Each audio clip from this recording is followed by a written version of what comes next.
next one, we're going to be doing the peach and avocado salad. And get a large bowl here to mix up. Now, we actually ran out of arugula downstairs. I couldn't believe it. I've never seen this place out of arugula. So I'm actually going to use a baby fresh spring mix that goes just as well with this, and I still be using the spinach mix with it. But the arugula and the spinach goes really well with that. Either one just by themselves does good, or if you just wanted to use a fresh spring mix, that goes really well. And also a Bibb lettuce goes really well with this. Okay, go ahead and grab this out.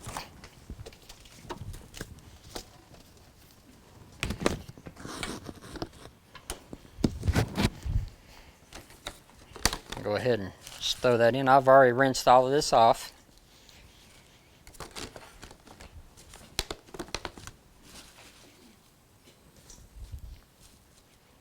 Okay.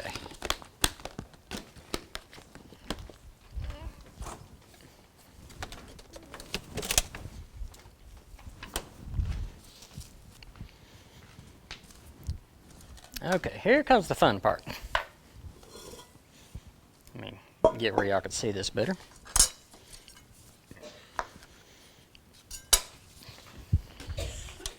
Now you'll notice on the grater there's a large and then a small. You want to go with the small on this.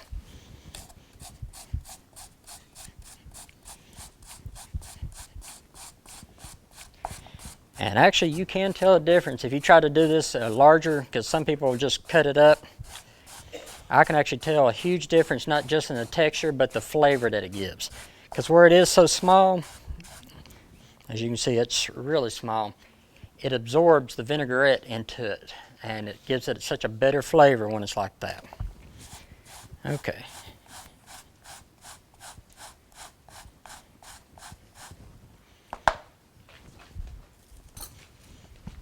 Alrighty. I'm going to go ahead and throw the feta cheese. Now, if you prefer blue cheese, you can throw blue cheese in this. Either one will work really well with this. I actually like the blue cheese, but a lot of people have, little qualms about blue cheese, thinking it's a little too sharp for them and stuff. So I went ahead and went with the feta with this one. Let's go ahead and just kind of sprinkle that in a little bit and break it up some.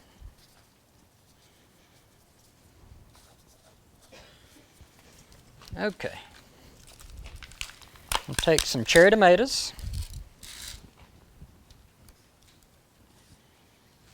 I'm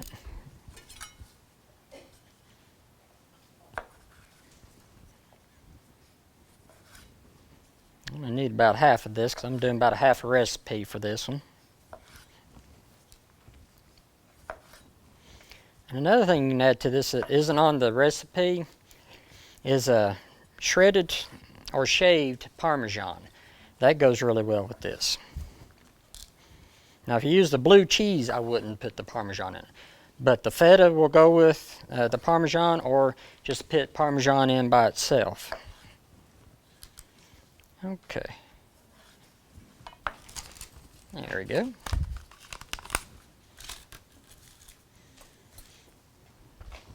Now we're going to thinly slice the red onion.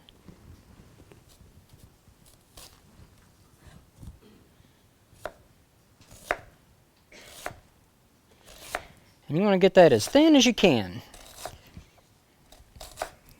because you really don't want to get a huge bite of onion with this. And plus, yes, if you wanted to, I've had a lot of people, it hurts the wrist a lot of times, especially if they have, carpal tunnel or something along the lines. Use an electronic chopper if you wanted to, just cut it up real small and go in there. Okay.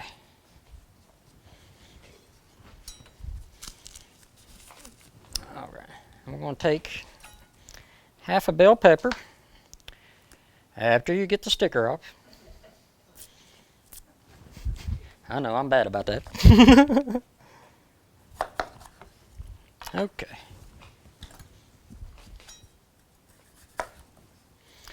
Go ahead and cut that vein out.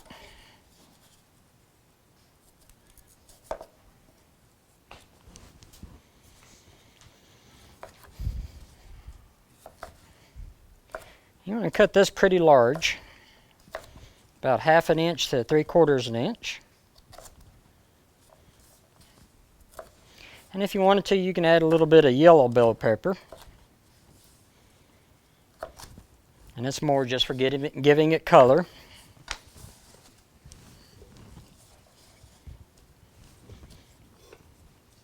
Okay. Now, take our avocados. Go ahead and go around there with the spoon.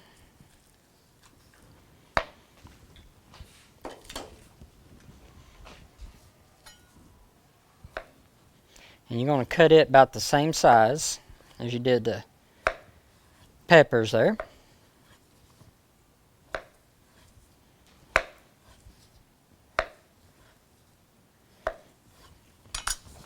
Okay.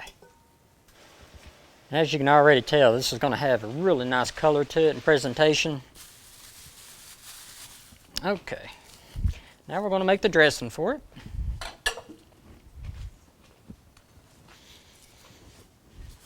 Let me change gloves first.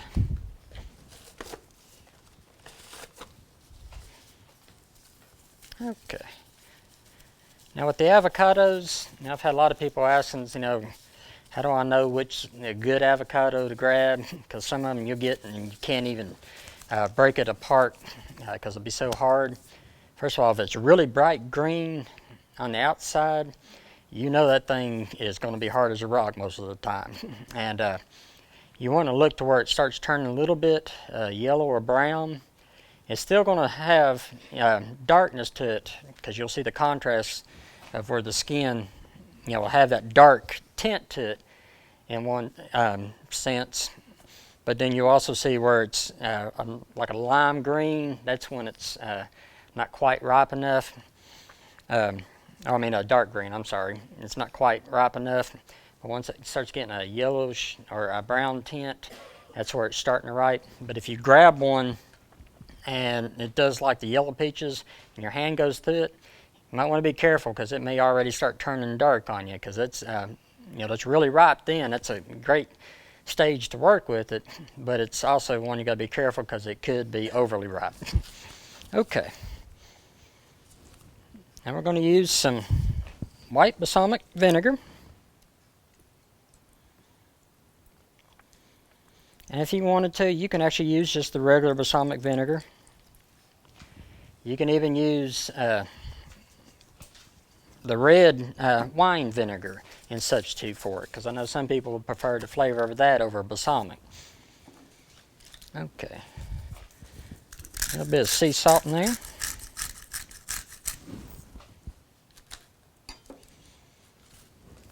A little bit of pepper.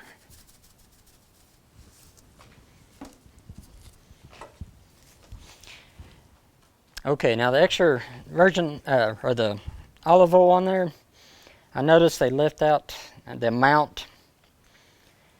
It's actually about 1/4 cup.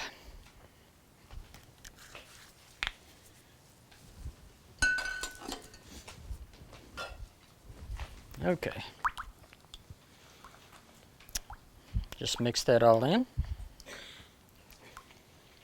Now you have two options here. You can put this, you know, in a separate little dressing container and just pour it over, you know, as you know somebody grabs it, which works really well. Or you can take this, go ahead and toss the salad, and then mix that in with it and toss it again. I actually prefer doing it that way because that gives it time to soak into the avocados and tomatoes and the onions, and it really enhances the flavor of this. So go ahead and toss that. You leaving out the peaches? Nope, I'm getting ready to put those in. Yeah. It wouldn't be the first time I've forgotten ingredients though. I mean,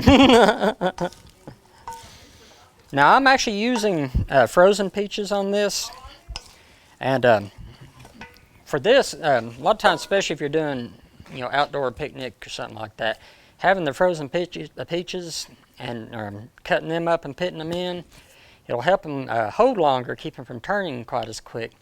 But also, as it starts thawing out, the juice really absorbs into the rest of it really well that way.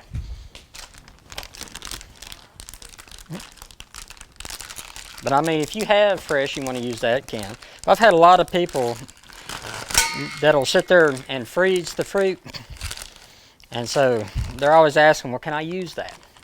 So most definitely. And there are some times when you want to drain it. Just set it over a sieve, and, setting the sieve on top of a bowl and let it drain.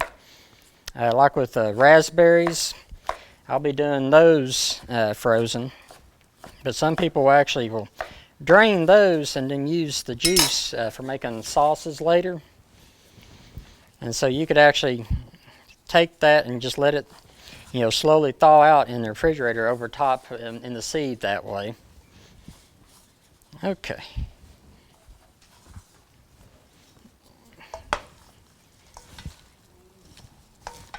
Now, we'll go ahead and finish it up.